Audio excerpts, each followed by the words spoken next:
What's up, everyone? Draft is over. Appreciate everyone checking out the draft content on the feed. And now you look back to, well, number one, the UDFAs who are pouring in left and right. The Jets have about 8 or 9 of them at this point, including quarterback Brady Cook, who is interesting. A couple of receivers, special teamers. I'll make a separate video on that.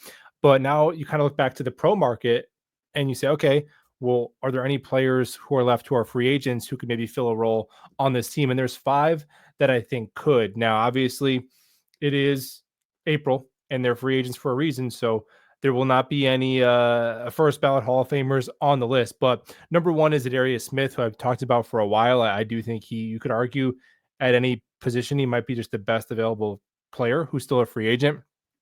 Now he's 32 years old. So that kind of cuts against what the Jets are trying to do. They're going to have one of the youngest rosters in the NFL. But it's okay to have one gray beard on either side of the ball. And he was really productive last year. 6'4", 275-pounder is a big prototypical edge that Aaron Glenn likes in his defense. Obviously, he was in Aaron Glenn's defense for half the year last year. They traded for him after Hutchinson went down, and he had 10 sacks and 63 pressures. Now, maybe teams around the league have gotten into his film and they see a precipitous drop-off coming. We've seen that before, so that could be the case with Smith. It could be one of those, oh, you wasted $11 million on an older player. I get it. So if they don't want to go that way and just keep with the youth movement, that's cool. But that is a pretty unique skill set that, I mean, man, you look at Jermaine Johnson off the Achilles, Will McDonald. And look, Will McDonald, I know he's older, but last year was his first year starting. So I'm going to give Will McDonald like the first until the bye week next year before I write him off as being a terrible run defender forever. But as of right now, it is a significant weakness of Will McDonald. So that would, you start Smith in base with JJ on the other side and JJ on a limited snap count earlier in the year. Will McDonald go be the best damn situational pass rusher in football. Tyler Barron, you're chipping in as well. Michael Clemens, you and your $4 million cap hit are off the team. I like that with Za'Darius Smith. Now, number 2 is Julian Blackmon. I'm surprised he's still here. I remember Julian Blackmon was in my initial like fix the Jets video that happens in like freaking Christmas. We're looking forward to free agency and the draft. 26-year-old has 62 starts under his belt already, 11 interceptions. He's a bit redundant to Cisco's skill set, more of a free safety. The Jets could really use a downhill thumper, but he'd probably be the second best safety on the roster and start right away. Now, the Jets have Malachi Moore. Obviously, if they view Stevens as a safety, which I still think he's a corner, no idea. I hope one of the reporters can maybe get some clarity on that from Coach Glenn if they haven't already and I've just missed it. But yeah, if Stevens is a corner and I look at the rest of the safety room, Oliver, solid backup. Malachi Moore, like that pick, but he's a day 3 rookie. Tony Adams, I think, is just better suited as a backup sub-package special team player.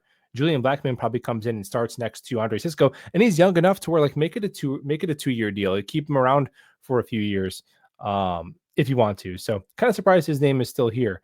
Number 3 is Gerald Everett, tight end. Look, man, it's bleak. It's scary hours at some of these positions. I will not lie to you. Like Gerald Everett, he did nothing last year in Chicago, backing up Cole Kmet, 30 years old. But the previous seasons, he posted 400 plus yards in each of them.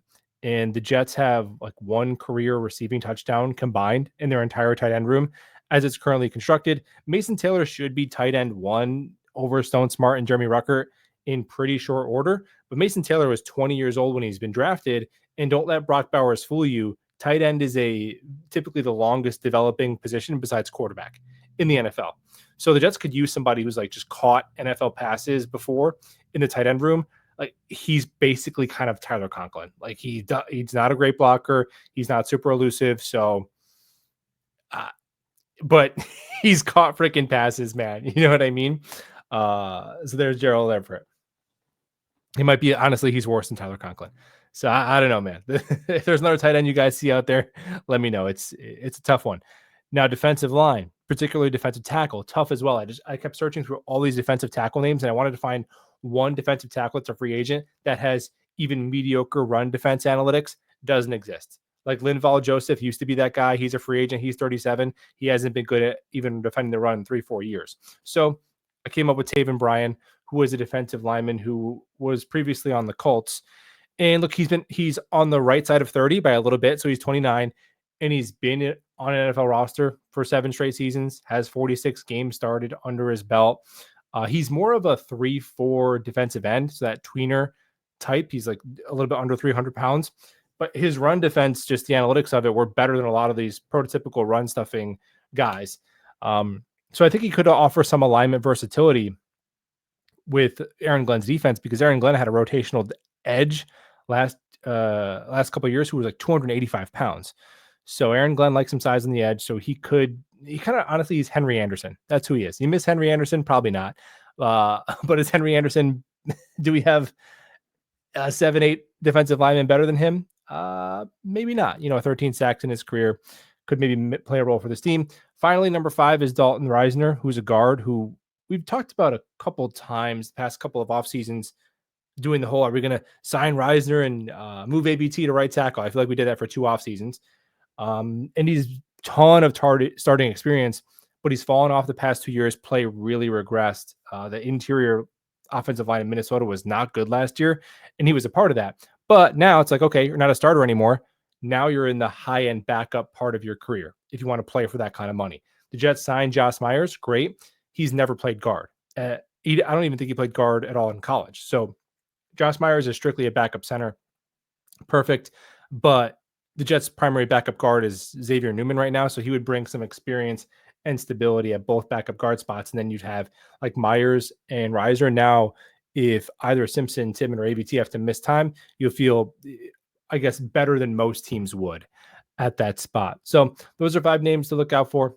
And we'll talk about soon. Go Jets.